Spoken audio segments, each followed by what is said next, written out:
sinasabi ko eh. Wala. Wala kang sinasabi? Oh?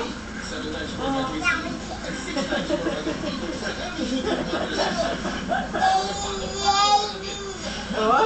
Jollibee? Oh?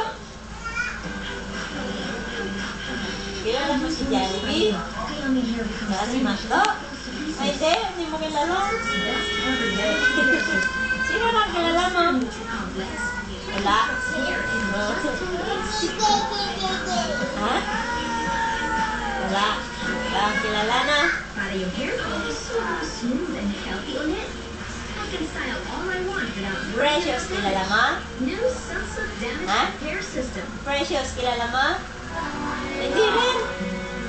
Ha?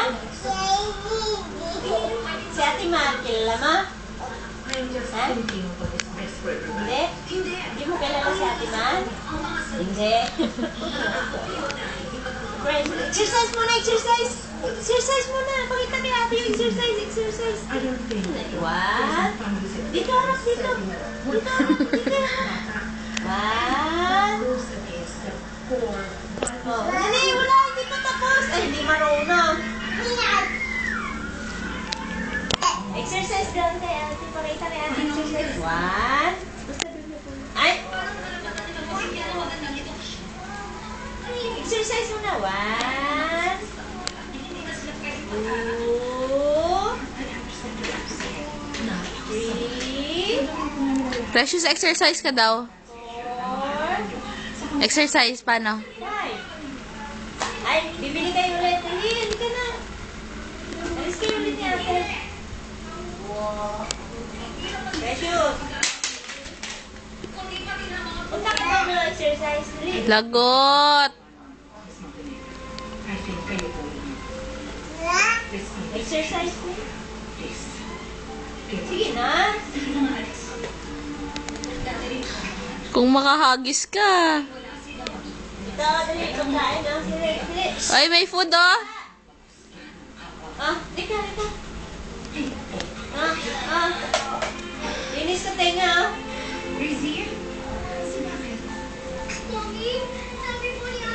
Linis tenga, di ka.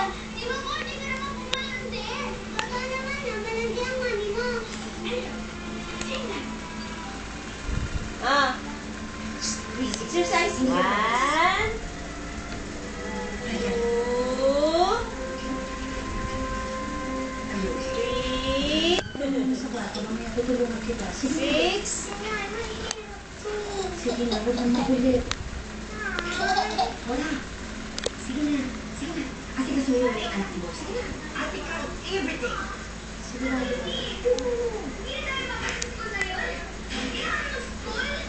Hindi sa ganyan, Rosal. Hindi na kayo mabalik sa school na yun. Don't worry lang. Naipit. Pinalis kami dahil sa inyo. Ayaw nila namin sa iba-iba ang dati namin. Di ba tama ako? Flying kiss ka nga. Hmm? Hi. Pero yun ang totoo. Exercise daw. Yung kami nakaklase ni Rizzy. One. Exercise. Two. Iba ang dati namin dahil malandiga. Bye-bye ka na. Bye-bye. Bye-bye na dito. Bye-bye. Bye-bye. Flying kiss. Beautiful eyes.